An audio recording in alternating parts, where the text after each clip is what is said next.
start recording. So whenever you're ready. I am. Okay. Hello and welcome once again to another episode of the Scrumcast over at handcannononline.com, where it's Christmas in October, but there's nothing spooky about. Oh, God damn it! All right, all right. He was so close. You were like the final piece. I know. Hello, welcome once again to another episode of the Scrumcast over at handcannononline.com, where it's Christmas in October, but the only thing spooky about it is how good Mulg is. With me as usual is the rock of the podcast, Fraser Belfour, DeffHeadDice on all things social media. Welcome. And lacking technical support, so those wanting to watch this on Twitch, I apologize because DNS is pissing me off. But hi, everyone. Everybody shake your hand at a cloud. All right, and with us again, joining us, freshly back from the WTC, Chris Dancocks. Hi, guys. How you doing tonight? Not too bad, man. How are you? Oh, doing well. You keep inviting me on this thing, and one of these days you're going to have to change the show to the Scrub, not the Scrum, but... No, that job's taken, sir. Oh, darn. So, I trust your travel was uneventful? I wouldn't say uneventful. I mean, it was a lot of fun. There were a lot of good events to go to, but no bad events, which was nice. Yeah. That's the way to do it. Yeah. All right, gentlemen. Sorry, I didn't mean to interrupt you there. Oh, that's all right. I was just going to say the biggest issue we had on travel afterwards was a blown up tire. So you know what? If that's the biggest problem you have, that's a good vacation. That's not too terrible. No lost luggage, no missing people, no abductions in a foreign country, you know? No black plague. Yep. And the models made it, right? That's number one. I could do without clothes, but if go to okay, so I'm really curious. Did you carry yours on, or did you ship them? So I have the battle foam case, which is supposed to be able to fit in the overhead containers, and they took the bag away from me at the gate.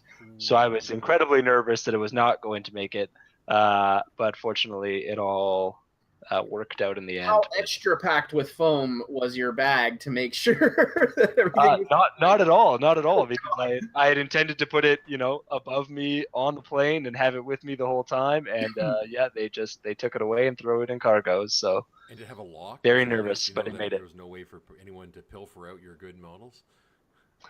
No, somebody could have easily stolen my Mountain King, and I would have been heartbroken. The most stressful 8 hours ever. Oh yeah. Oh my God. And I mean, everybody's heard the horror stories, like, they get it back from TSA, inspected by so-and-so, and your entire bag's just taken apart, limbs snapped off. Ugh, just terrible. I'm not exactly well known for my packing prowess either. Like, my Mountain King sits in my case where there should be foam and is instead wrapped in a t-shirt and sandwiched against my Glacier King, who is also wrapped in a t-shirt. Oh God, that is a precarious situation that you just left those two models in. Yeah, the fact that it made it was pretty surprising, to be honest. Well, as a Canadian, I would have thought you would have a toque instead of t-shirts, but Used to be a toque, but then I had to wear it. It got cold here. Right? So, true enough. Yeah. Yeah, well, I'm glad everything made it all right. I mean, I do remember a horror story once where a guy was going through security with his Conquest, and they asked him if it was hollow, and he made the mistake of telling them yes. Oh, no. Yeah. So they rendered it into most of its pieces, and yeah, he was a sad man for the duration of the convention we were going to. Yes, that would not put it back together. No, not at all. All right, gentlemen, I know we're here to talk about Chris's WTC performance and experience and all of that wonderfulness, but as I alluded to in the intro, there is some pretty exciting shit to talk about because the non-Northkin changes to Trollbloods dropped in War Room today from the CID. And man, radically nothing changed from what we saw in the last document for the CID. And I could not be happier.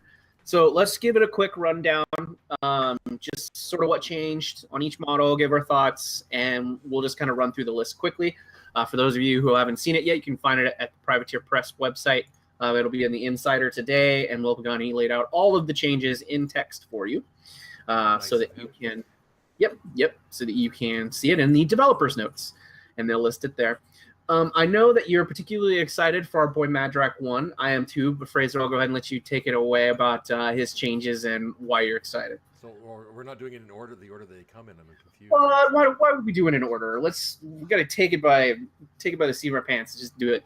We'll wing it. Okay, so Madrak, yes, Madrak. I have actually been playing him the last couple weeks, so I have learned to love Madrak 1 again since he was the very first caster I played because he was in the battle box, the Mark II battle box. Actually, Mark II battle box. So Madrak has a number of fantastic changes. So starting with his feat is now called Grim Determination. In which you remove D3 plus 3 damage points from friendly faction models. So there's no limit on War Beast. So you can do any friendly faction model in Madrak's control. While in his control range, friendly faction models cannot be charged, slammed, power attacked. Grim Determination lasts for 1 round. This is fantastic. It can be both a defensive feat and a sort of recovery feat.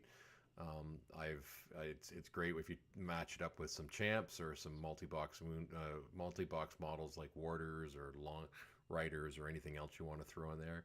He's also now has a tactician friendly or faction warrior special rule, which basically means that the models in the model's command range, you got to be careful, it's command, not control.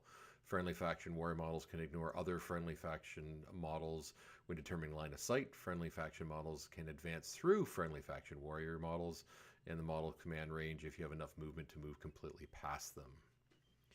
And so we'll move on. The guided hand spell got updated, so now it's target friendly faction model unit gains additional die on each model's next melee attack roll, so basically get a boosted attack. They removed Stonefall and Surefoot spells and replaced them with Even Ground, which I cannot talk about enough, and Jackhammer spells. So Even Ground costs 3 Fury, range is its control lasts per round, it's not an upkeep. While in the spellcaster's control range, friendly faction models gain +2 defense and cannot be knocked down. Even Ground lasts for 1 round. Holy crap, Def 16 champs are a thing when they're in base to base. This is insanely good. And when you pair it with the Rune Bearer, which I think is almost an auto take with the Madrak 1 now, you've got a 12-inch bubble of no knockdown and +2 defense, which is great. And the other spell he gets is Jackhammer. Target, it's cost 1, range 6. Target modern spellcasters battle group immediately makes 1 basic melee attack. So, if you've got some beasts going in, if you want a beast take another swing at something, you can just spend an extra fury there. So, yeah, and if by chance you already had guided fire on or guided hand on something, that would be a boosted to hit melee attack as well. So, say you had a Glacier King, something along those lines in your list, there might be a good chance to stationary beast before moving forward with Glacier King's activation. I didn't even think about that. So so you basically Jackhammer it first, then do You'd guided hand it first. Guided hand it first, and then Jackhammer. Ooh, yes. Yeah. Extra nice. Because you're basically spending. So that's fantastic. Yeah, that's good. Pro tip: that's why we have you on here, so you can point at all these great things. So. I've played a couple games with it so far, once into minions, once into Cricks. I lost both, but it was on me because I don't play the scenario very well, so it's not the model. But I never once in those games felt like Madrak was any real threat. And just that defense plus defense just makes a huge difference, especially with those champions with the plus going up to Def 16. The other thing was in both cases. We'll talk about the champs in a minute, but the being able to bring back all their boxes, so you can spread out your wounds on your champs and then have his feet bring you back up. The only thing the feat, and I'm kind of curious to get your opinion on this. So I went into a Scar 1 Dark Host list with double of the Bane or the Bane Riders or whatever the cavalry for the Crix is, and I knew I was going to take a whole bunch of damage. I thought about potentially feeding just to prevent the charge to save myself a little bit. In the end, I didn't, and I got most of my guys wiped out. But I think I would have done better, or wouldn't have done much better if I had feeded that early. But do you ever think there's a case where you would just do this to prevent a charge, or would you always want to sort of hold it back to get that damage back? I certainly think there'd be a reason to use it to prevent the charge. I'm imagining, I mean, the champ's threat range is not very good. And let's be honest here, Madrak's entire card should just read take champs. Like the whole thing just needs to be in like big bold letters, like we'll love champions. I think there's a lot of reason, even if you don't take a lot of damage by like shooting or something like that on the way in, I see like champs like running to the outside of someone's threat range, say take like riders or something like that, and then basically running the following turn if your opponent doesn't come in, just run straight at them, so you're right up in their face and feeding then, and then saying, okay, well, you can't charge me and I'm going to spread out all this damage, and if you have a champion in the list, or a champ hero in the list, every time you punch me, I'm going to punch you back with a power and strength 13 weapon master with stone. Yeah. I mean, yeah, I think there's definitely a reason to just feed defensively. It's not going to be the greatest, but it will certainly get work done. That's for sure. Yeah, in the end, I talked over with my opponent, and we decided, it probably was better to hold off the feat because I was able to get most of my champs back up. I lost most of my long riders, but my champs survived, and I was able to get them back after he chewed through a bunch of them. My game before was against the theme that allows unlimited number of Gatorman units, so he had a whole bunch of Min Gatorman, so he was able to chew through a bunch, not quite kill off everything, and I just feed it, and we had to go through it again. So there were some good things there. So yes, I think Madrak, I not to be slightly biased, but I think Madrak 1 was my favorite caster in the releases that we came through. So why don't we throw what model or unit do you want to talk about, Chris? Well, I mean, I think we're all in agreement that Madrak is the favorite, but I think the one I'd like to talk about, probably right up next to him, is going to be Borka 2. Borka 2 got some very nice buffs that came through for him. Stuff like the Field Marshal Northkin and the ability to the Attuned Spirit Northkin combination is going to be really nice for him. I think something like having a Pyre Troll in his list, or even something like a Swamp Troll to make him a little bit more defensive. Any one of those animi that can be cast for free now is going to be pretty awesome. And when you look at that combined with like a Defiant Rage, he's going to be pretty hard to take down. And if you try to go in on him and you don't get there, it's going to be painful for you the next turn for sure. Oh, yeah, absolutely. And it's after the initial enemy attack, so like if he gets attacked, they send more than one thing in. As soon as he takes that first damage, he goes up immediately, correct? That's the way I'm reading this. Yep. Yeah, damage after the enemy attack. So, yeah. I also imagine with when something like the Brawler, when he comes out, Borka 2 is going to love that guy. I think like Ornery on, beasts and on him when you come in to attack him, and he's gonna punch you back with a now +2 strength. Yeah, that seems. Well, and you likely have the stone, so he +3 strength, and But can he choose to? Can he choose to counter with the mount because he's an auto knockdown instead of having because they do their first and then he counters. Combat Rider, but I think you can only attack with the mount during your activation as per Combat Rider. Or heavy cavalry, or whatever the cavalry rule is now. Yeah, I'm pretty certain you can choose. Okay, I was just when curious. it's not. I wasn't sure how the rule in that one went. I mean, he could still crit smite you. True, but having for the a attack. auto knockdown on the mount to me would be if that was an option, that would be the better choice, right? Yeah, I'd be interested to see what that actual rule is. Yeah, I can't pull it up unfortunately right here, but I believe you can buy additional attacks with the mount. I believe, but yeah, you can during your activation, but I'm pretty certain the stipulation is that you're only allowed to make attacks with a mount when you're on your turn. It's the internet. Someone will tell us, I'm sure. This break, as we look up rules, is brought to you by... Yeah. I don't know. We can put something in there. Yeah, fair enough. Roll. So anyway, I think we're still going through. Was there some anything other else? spells too are pretty good. Sorry, I just Like talked the over you. Snow Shroud Talking spell. over you again. That's Sorry. really nice. Just Sorry. Every time you start talking, I start talking. It's like you're insane. I will shut up and let you talk.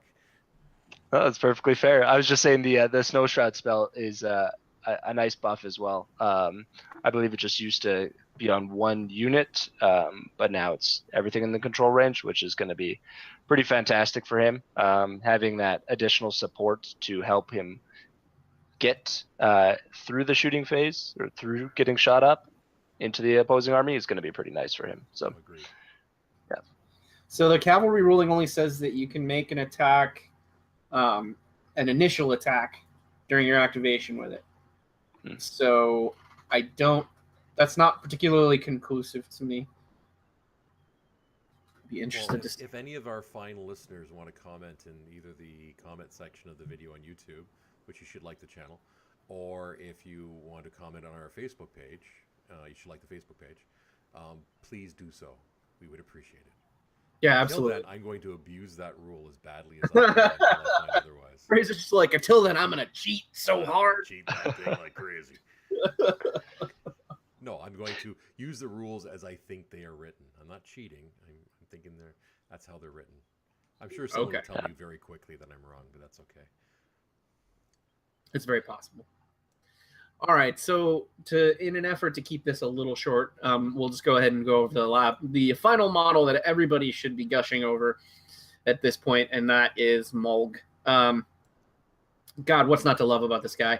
Point cost went up in accordance to his value, which went up considerably. His strength went back up to 13 like it used to be, putting up 17, 19. His animus was changed from arcane suppression to rites of power. Model's controller can channel spells through it. When a spell is channeled through it, it takes D3 points of damage. Lasts for 1 turn. His bond with Doomshaper allows him to gain +1 Fury. They removed regeneration for hyper regeneration, which is ridiculous. Yep. Arcane Vortex, which is also ridiculous. This model can immediately negate any spell that targets it or a model within 3 inches of it by spending 1 Fury point. The spell effect does not take effect, but its cost remains, so the person spending it still has to spend.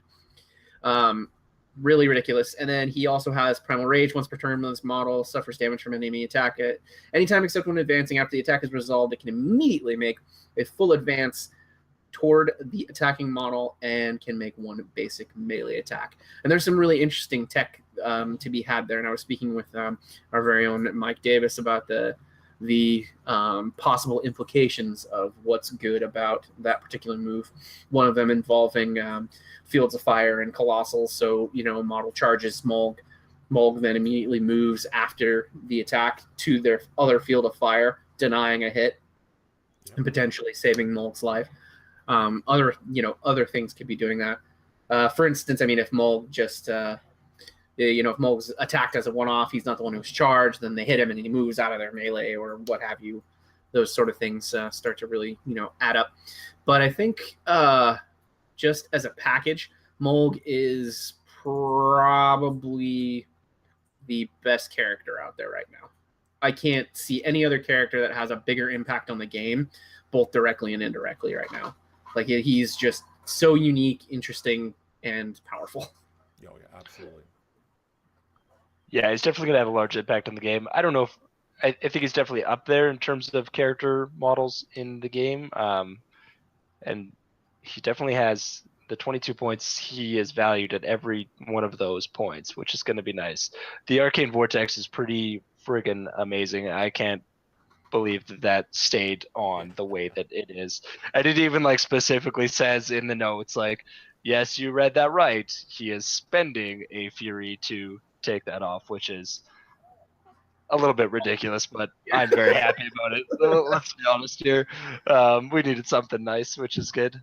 Yeah, he's going to be pretty incredible. And I mean, you look at him, he's obviously meant to be taken with a Doom Shaper, right? That's his bond. So I'm thinking immediately like a Doom Shaper 3 between this Primal Rage and Admonition. Like he can really be getting around the board on your opponent's turn, pretty well, which is going to be nice. And your opponent's just like, okay, he was over there, now he's over here. What am I going to do about that? yeah, what the heck just happened? Yeah. Well, We're back to the playstyle where Mulg, once you have removed the main threats that can kill Mulg just runs the fucking table again. Like it starts to get a little nuts. So the one thing I was thinking about is if you pair it with a Colossal, say like the Mountain King, because most of your opponents are going to try to put something onto the Mountain King to knock him down. Like you look at any of the Crick stuff, like Ghost Fleet, it wants to get Crippling Clasp or something to either the Deaf or drop the armor down, and there's no way they can do it. As long as you keep Mulg within 3 inches, you basically are guaranteeing that they have to take on the Glacier King or the Mountain King at full strength. So run those as a pair, and then even more they have to chew through at full strength.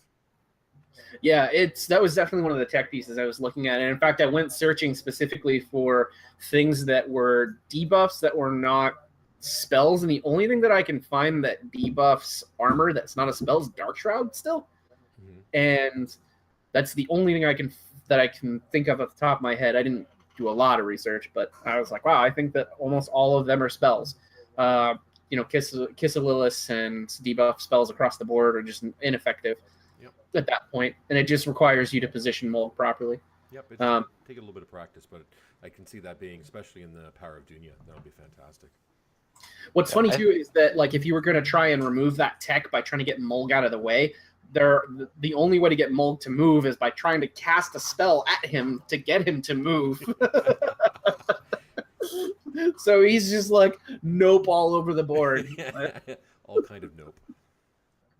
I think it'll combine pretty well too with the recent theme changes where like the Dunya Knot has Serenity, because now you're like, my thought when I first read this is like, oh, okay, so now you're going to have to fill them up. You're going to have to put like 2 or 3 Fury on them. And then you're going to be worried about, can I bring that in next turn, or, am I going to be short Fury next turn because somebody's going to make me spend this?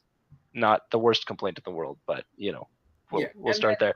But now that you have access to Serenity, you don't have to run either of those risks. You're like, oh, okay, well, if you don't cast a spell at me, I have my Fury I can pull in. And if you do cast a spell at me, I can,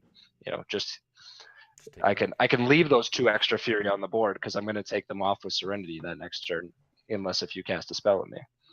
So that'll be pretty nice. In Dunya too, there's always the option of bringing Whelps as part of that package, especially if you're running a Mountain King. We're just taking them as a one-off. I mean, they're a good package right now. They're inexpensive or free in most cases. So you've got so many avenues for Fury control. It even almost, now the Dunya Knot almost invalidates bringing Whelps over like a Shaman instead in some cases. So it's definitely interesting. I'm still not a big fan of the changes to Power Dunya, but I don't know if this is the right forum to talk about it. So, I mean, what's really not to like? I mean, you lose the threshold, but you gain the Serenity. Yeah, but you gain Serenity, but then you're taking a unit instead of all beasts, so you're losing a free solo. Yeah, I mean, we can talk about this in depth. I played my first Steamroller after WTC last weekend, and I am 100% on board with Serenity over Threshold. I'm in the same boat because I roll basically. I'm the boat where I run Gargantuan, 2 heavies, 1 light, and then that fills out the 3 free point slots, but still includes the stuff that you want, including Dunya Knot. The list will change obviously as the points need to roll out a little differently there, but it basically just means I'm down 1 pack of Whelps. So yeah. I was playing a little more beast heavy, so I think I had Gargant and like 3 heavies and a light, and I wind up having, I'm not thinking if I got to 4 or not. Maybe I only got to 3. I'll have to check it out. But for me, the plus threshold has just saved my butt a number of times, so I like that. But yeah, I'll definitely give the Serenity a try. Like I've got the Knot, and they've been successful. And if you're not using them for Serenity, you can always use them for Puppet Master, which is never hurts to have that out as well. Oh yeah. Well, I mean, you're using them for both, right? Serenity is not a That's spell. right, You don't have to actually do anything. That's true. It's just an effect. And I mean, my lists, like I brought a 4 heavy Doomshaper list to WTC, and most of my heavy lists I don't leave home without a bomber. So the second you put a bomber in a list, that's Serenity value goes through the roof. Because Yeah, absolutely. Holy crap. Because the bomber just Yeah. like all day, like, load it up, boys, let's do it. I'm gonna put as much damage out as I can every turn. My opponent's gonna be like, why the fuck does that thing have a POW 16 ranged weapon? why are you only spending 1 Fury on it a turn after those 3 guys take 3 off of it? That makes me sad. Yeah, it definitely an interesting consideration. But Serenity on those, on the knot is quite valuable in my opinion. So I think one thing going back to Mulg. Yeah, go ahead. That I wanted to mention that somebody flagged for me today is I put again in the steamroller, now that you can take the solos and mercs and minions. I have a Gremlin Swarm in my Dunionaut list, which is awesome for helping the board control that Doomy might normally have some issues with. But all of a sudden, now you have a Gremlin Swarm that can hang out within 3 inches of Mulg, and now has another way of not being super annoying. And I'm stealth and I can't be shot by magic. Awesome. Seems pretty good. Because nowhere in there does it indicate like friendly faction or anything like that. It's It's model just within 3 inches. I was just scrolling back up to take a look. Yeah. Good call. And so very, very excited for the first time that comes into play. That'll be fun. Absolutely. All right, and the last little like icing on the cake pieces that changed. Runebearer's cost went up, but he gained the Arcane Repeater rule, which is basically while you're within 5 of your controlling warlock, you get your control area extended by 2 inches. Yep. So, holy moly, we have a squire now. Well worth the points, the extra points. Yeah, that's going to be great. Holy crap. Long Riders is free most times too, right? Because even though he's going up in price, take him as your free model. Yeah, absolutely. Like in those lists, it's just be like, all right, it's fine. Same thing you do in Band of Heroes like Fenblades. The attachment's 5 points. Just use that as your free card. Yep, exactly. So, and then Horthel and the Long Riders got their quality of life. They both got their cavalry axes changed to range 2, as well as the Long Riders going up to a very respectable armor 18 again, which is going to be fucking great. Like, it just validates all my list choices recently. And then I encourage everybody to go ahead and dig into the post that Will Pagani made and see what changed there, because there's some really good shit in there. Oh, also 36 points Sea King. Yep. It stayed. Actually, I have a few surprises, at least things I don't think were in the original CID. So Janessa Stonetide can now place her Raise Earth, which is the 4-inch AoE, completely within her command or her man range, so no longer limited to not being able to put it where she's not standing. She can actually be standing when you drop it.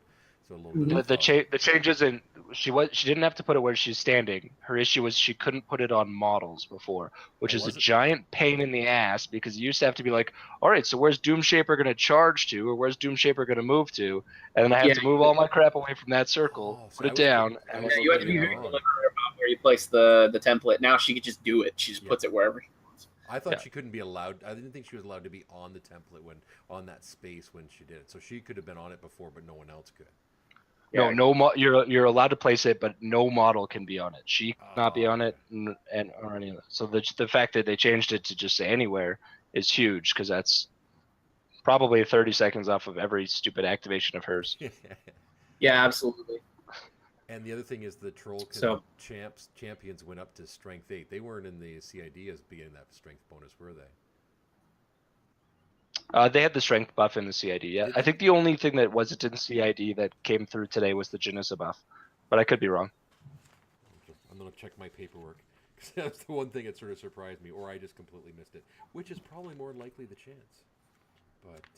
But yes, it was. Yeah, check it out, and I guess we should be seeing the actual Northkin stuff in another month as well. The actual new models as well. Yeah, I think we're 3 weeks out from Colgrimma's release date. Ooh, I'm so excited. Very excited.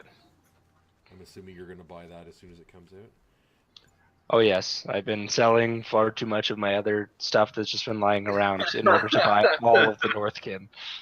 Yes, Just I may be finally getting out of all my 40k orcs and just seeing if I can purge and pick up a few things. So I recently moved and I was like, I don't really want to unpack these boxes of old fantasy and 40k models. So if you could just buy them off me, and that would be great. I just want a release date for the Hooch Hauler. That's the one thing we haven't seen a date for yet, because that thing looks fantastic, at least model-wise. I agree. It's the only reason I don't own 2 war wagons at the moment. So I think we've. Do we want to take a break here for a? Yeah. Let's take a quick interlude, and then we'll come back, and Chris can run us down how his WTC went. Perfect. Sounds good. We're trying to sound more professional by putting commercial breaks in, so we can have little breaks. So if you have a really silly, no, the last update I have for champs, they didn't give him a plus strength. Oh, interesting.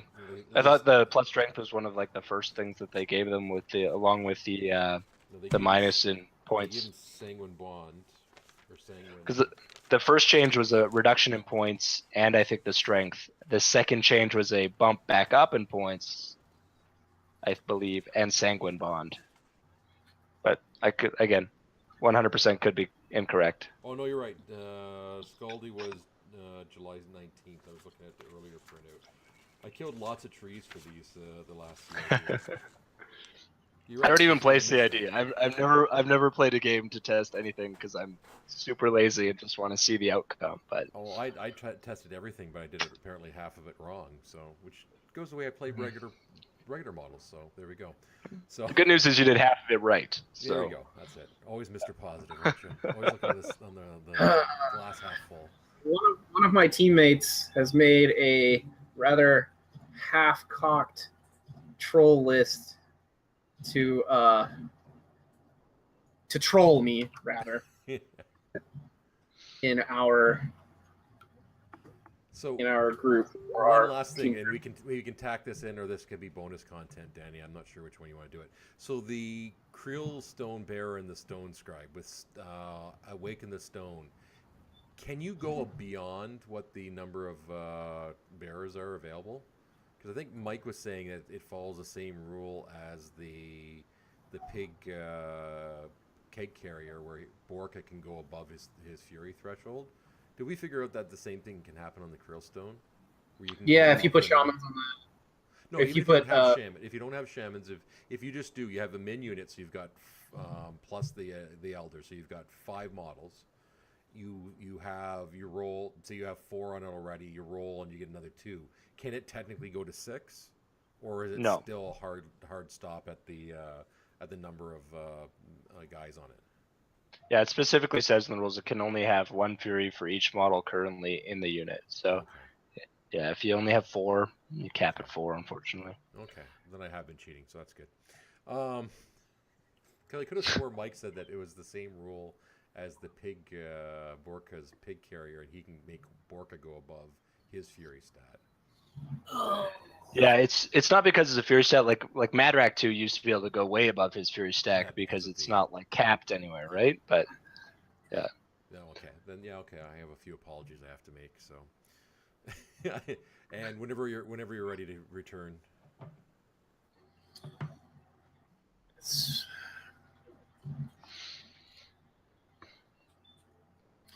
And we are back. So we're going to go ahead and move on from all the lovely, lovely CID changes that we've just been discussing and pass it over to Mr. Chris Dancocks, because he just came back from WTC to a fairly good performance, as I do remember looking at. So, Chris, why don't you go ahead and run down, briefly your round experiences, your takeaways from the WTC for us. I'll start out by saying it was a good team performance. We'll just put that asterisk on that comment right there. Personally, 2 and 4 is not a great performance in my books, but I'll take it because as a team we did really well. But to be honest, I think, like I was saying earlier in the pre-show, the WTC was so much fun. Meeting new people, anytime you get to go to a tournament of that scale, it's just a blast to start with, and then you add on the fact that you're there for us with a group of people that you flew across the world with, and you get to meet people that you might have heard of but never actually gotten to meet in person. It was just such an amazing experience to be part of. Very excited to apply again next year and try to go back. And yeah, I hope I have that opportunity. And if anyone out there is ever on the fence about applying for their team, whether or not you think you're, going to make the team, apply, because you never know what's going to happen. And if you have the opportunity to go, definitely take it, because it is just an incredible experience.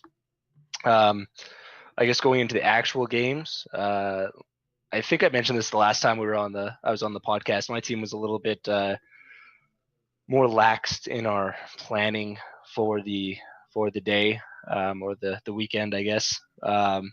And we had spent kind of the 2 days before the event putting together our strategy and such for the different teams we were going to run into. There are a lot of teams that did a lot more pre-planning than we did, that's for sure. But that is, we just kind of went through the process of like, well, who doesn't want to go up first? Raise your hands. Or like, me, and then somebody else would be like, okay, well then you're the last one to put your hand up, so you get to go up first. And yeah, that was kind of our experience of strategy. A little more laid back. Yeah, a little bit more laid back for sure.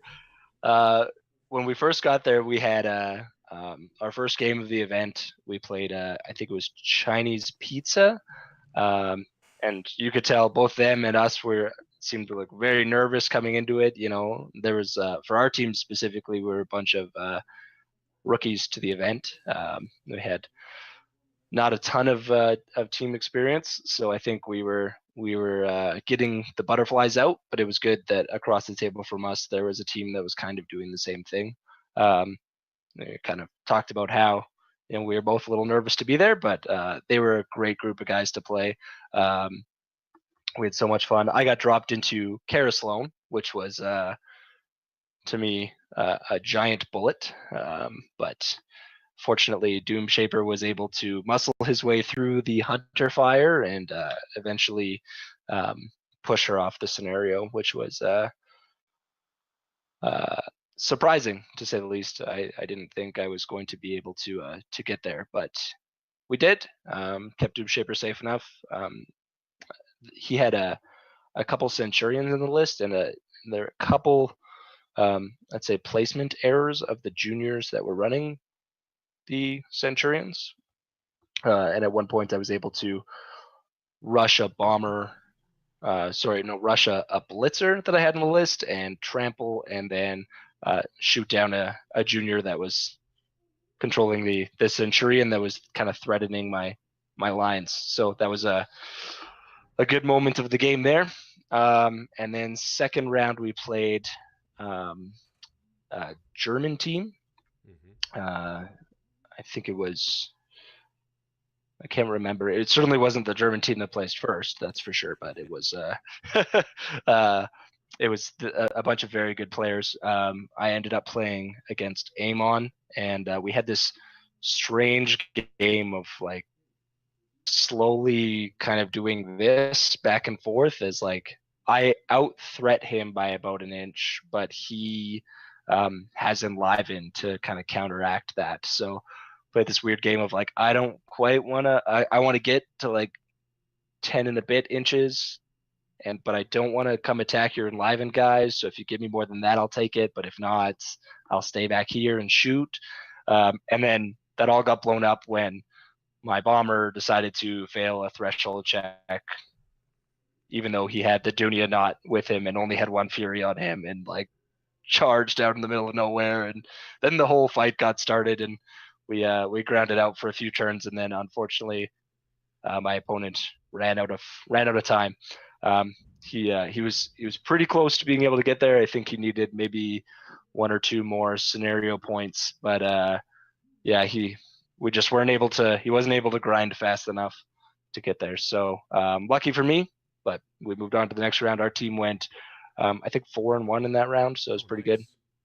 Yeah, we went 5-0 in the first round, I believe, and then in the third round we played France Asterix, I believe, and I got put into Viros 2. Viros, typically, I don't have a giant issue with. I can usually out-threaten him with my big guys versus his big guys. The little guys I don't worry a whole ton about. And usually there's like a Helios or, a ton of Griffins. And this one had a fair amount of Griffins, but it also had 2 Manticores, and Imperator. So that kind of swayed the attrition game in his favor. And we played quite an intense game. It came down to, we went all 7 turns. He was able to, with 4 seconds left on his clock, he was able to tie the scenario, and then he won on points destroyed. Oh wow! So it was The last tiebreak. Jesus. yeah, it was like right down to the wire, and it wasn't even a huge sway in points destroyed. I think it was maybe like, I don't know, 10 or 12 points. Like it wasn't a ton. Which was funny because on the game right beside us, the same thing happened with a Crix and a Kador game, except the opposite way around. Our guy ended up taking it on just points destroyed. So that was unfortunate because that was the one round we lost. That was, and I felt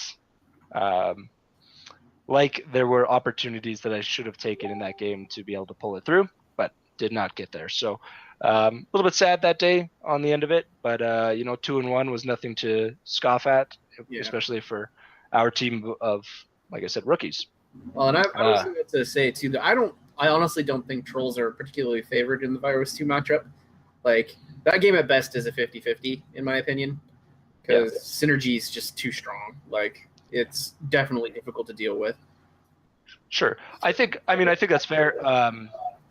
If I had played that game with the changes now, I think that I win that game hands down. He was able to cast Lock the Target on Mulg a few times and keep him kind of in place. And if I can, stop that from happening. That changes the dynamic of the game big time. Yeah, so that was really nice. There was kind of a funny moment where we were playing Recon 2, so we had the 2 square zones. I had fed, I think, a Shaman and a Whelp onto my flag, and he was trying to be kind of defensive, and he shot the Shaman off, and then he shot the Whelp off, and then he cast Lock the Target on Mulg, and in order for Lock the Target to be successful, you have to damage, and he damaged Mulg, and I dropped another Whelp on the flag, and that was his last shot of the turn. So I said, thank you very much for the CP. Nice. Yeah, that was a fun moment in that game, that's for sure. And I love Whelps. Yeah. Nobody should just Whelp. Yeah. And then, so we went into day 2. First round of day 2, we played a team from Denmark was our first round in that game. And I played Butcher 3. And we were going to have I thought we were going to have a attritioning type game. And there was actually, on my feat turn, I had crushed 3 heavies, so I thought I was going to be plenty up. Doomshaper was, or not Doomshaper, Butcher was, spending double +1 to cast spells, so Energizer was not going to be much of a thing, and Impending Doom / Flashing Blade was not going to be much of a thing, but I needed to kill a Forge Seer who was on his flag, and just wasn't able to. I think I took 3 chances at an 11 to get there and wasn't able to do it. So that was unfortunate, but it happens. So lost that game, and then it all went downhill on day 2. Played 2 Crix games after that, one into a Belgian team, hometown team, and wound up we ground. It was Horgel 2 versus Dark Host, the Coven, and we swung back and forth for 6 turns plus, and unfortunately the amount of guys I had and the amount of attacks we had to go back and forth with, I ended up running out of time on that one. So we were playing, what's the dumb scenario called? It's the wrestling belt is what I always call it. Circle in the middle. Circle two, yeah. 2 squares, yeah. And the left side was swaying in my direction and the right side was swaying in his, but I just wasn't able to clear it completely in time and then ran out of time on him. So unfortunate, but and in the last round we played, we still won that round. I think we won that round 4-1. And then the last round we played England Lions, who had just lost out of the top 4, I think. And I played Ghost Fleet into Horgle 2, and it was Say no more. a tough game. You don't have to It's say a tough anything game. else to that one.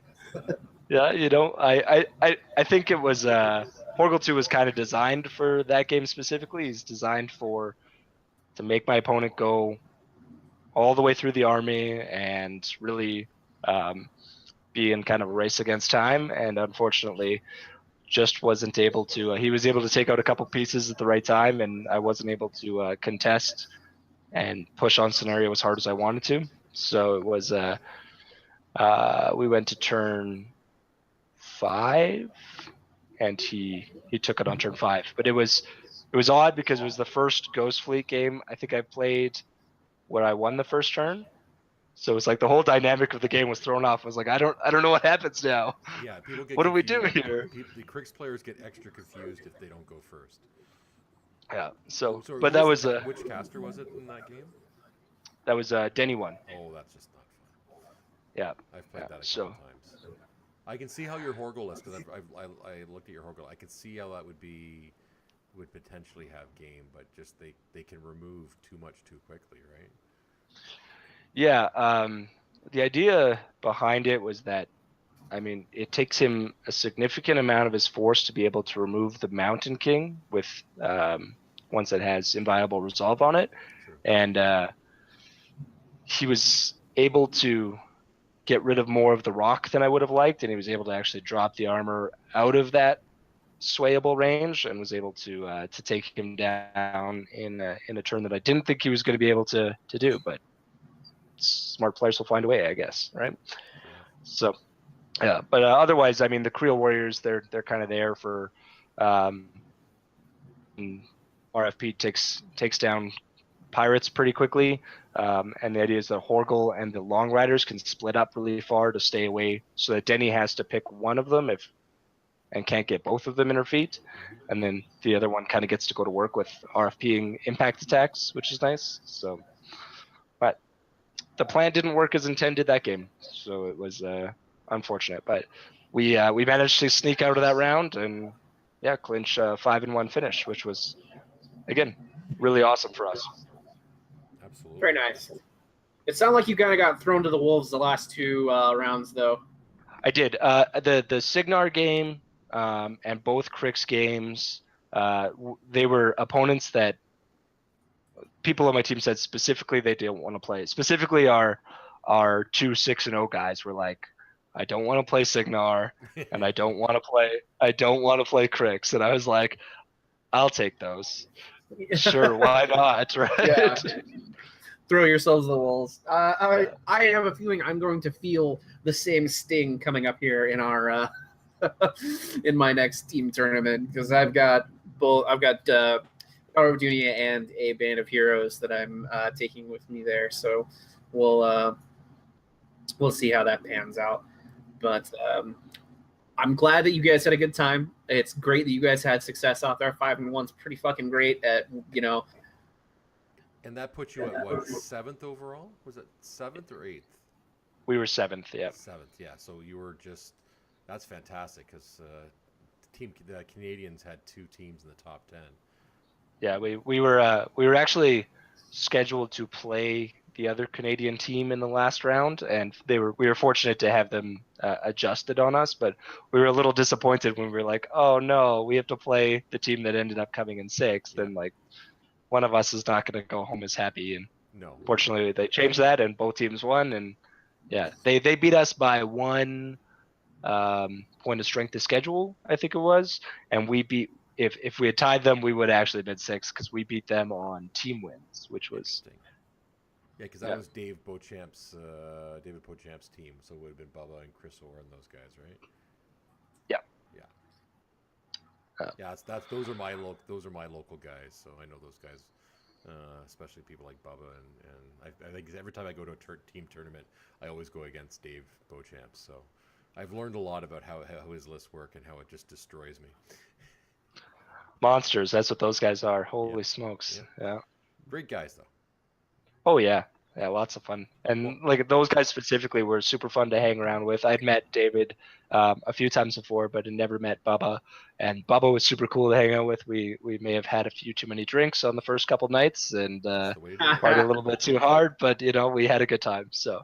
Well, it obviously didn't influence your team's ability to come in and just not to rub it in or anything, but both teams were atop of any of the U.S. teams in the tournament, were they not? They were. Team USA did not do as well as the Canadians this year. So that is very correct. Yeah. Little dig since the majority of us are Canadians. And let's just say that we did have a little caveat there. The immortal Jay Larson was unable to make it, so that's part of it, I'm sure.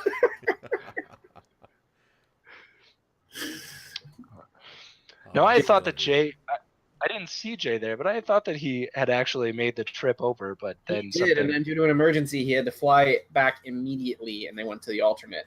Yeah. Oh. Yep. Fair enough. I was a little confused as to why he had flown over and then not played, but yeah, that makes sense. Indeed. So, no good for him. But you know what? Another really interesting way that everything played out.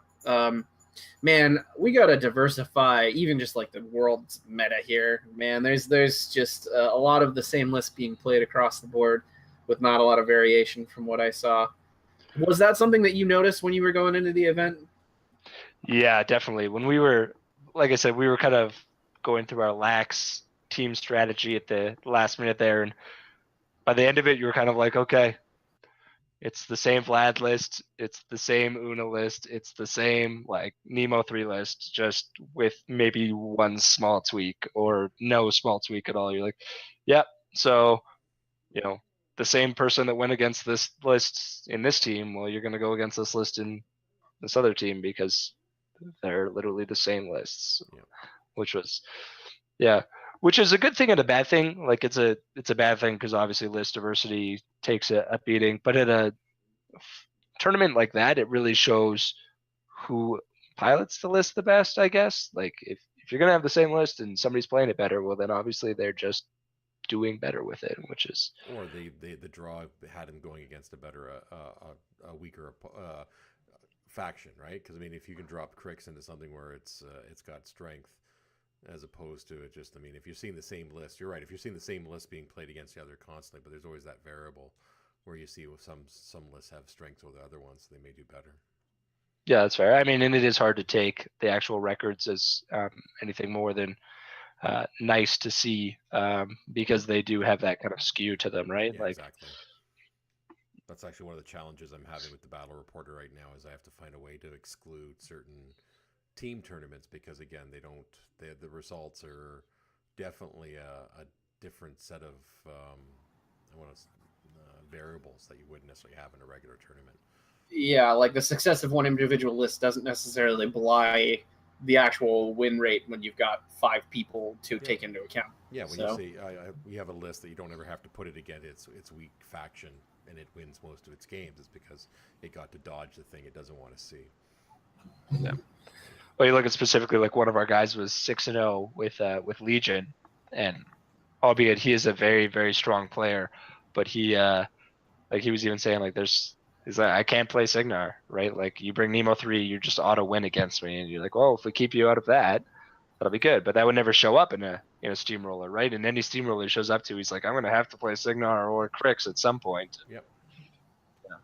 Well, man, that's what a place your list diversity overall will come from. I mean, if you know you're going into an event where you have that control, where you can dodge your weak list or your weak opponents or factions, or the factions you're weak against, sorry.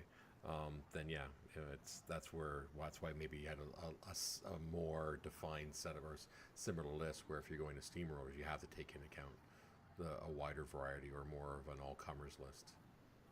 Yeah, I mean, to a degree, right now, like theme lists have pigeonholed our matchups pretty heavily right now. So I don't know, it comes to a point where it feels like list building is not about an answer, it's about a question for your opponent. These theme lists are going to be brought with varying levels of caster and or loadout, and they're all going to feel pretty similar like we were just discussing. And you're asking your opponents if they can deal with it or not. There's not a lot of counterplay there. There's not a lot of counterplay in your list building anymore. It's just not the game that we live in. This isn't, Mark II where, you could take a corner case caster because Crix is running wild in your meta, larger meta, and do well at a tournament or make a local change, or, roughly what the big names are coming to Lock and Load are going to be bringing with you. And you could tailor your list to what you think will play well there. There's just not, I don't know. There's not a lot of counterplay right now as far as list building is concerned. And maybe that'll change a little bit now that we're getting a little more diverse as far as theme lists go and models go. And, the game will evolve since this is basically the track that we're on now.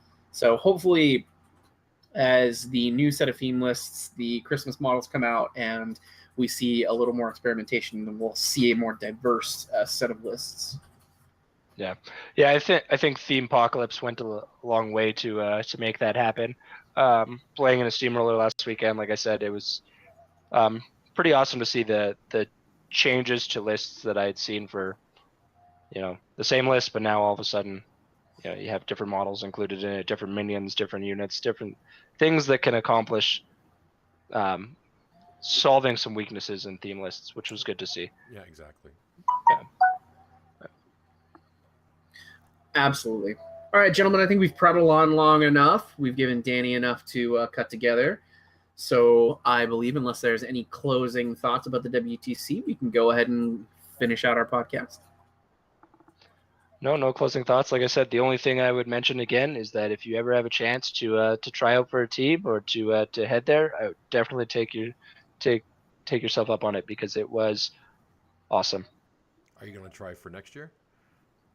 Yeah, I think so. I'll apply again next year. And, yeah, he'll be just about done paying the trip off his credit card by then. Yeah, definitely, especially with the 2 weeks added on afterwards. Yeah, it's not a cheap trip, that's for sure, especially for those of us, in North America. But the guys that were there from the town over, they were able to make it pretty easily. But yeah, and well, did they announce where we're going to be next year for the WTC? Was it Germany this year or next year? I believe it is Poland next year, but I'm not sure if I'm supposed to be saying that. But I thought they booked Belgium for a couple years to be consistent. Or was it Belgium the last 2 years? I think that there was an idea to do that, but that is not the case. You heard it here first. Breaking news. Yeah. Oh, I'm pretty sure it's posted on the WTC site. If it's not, you're hoping. Please be posted on the WTC site, please. Yeah. You may not be going back after dropping that bomb. Yeah. Alrighty, and on that bombshell, this has been the Scrumcast signing off.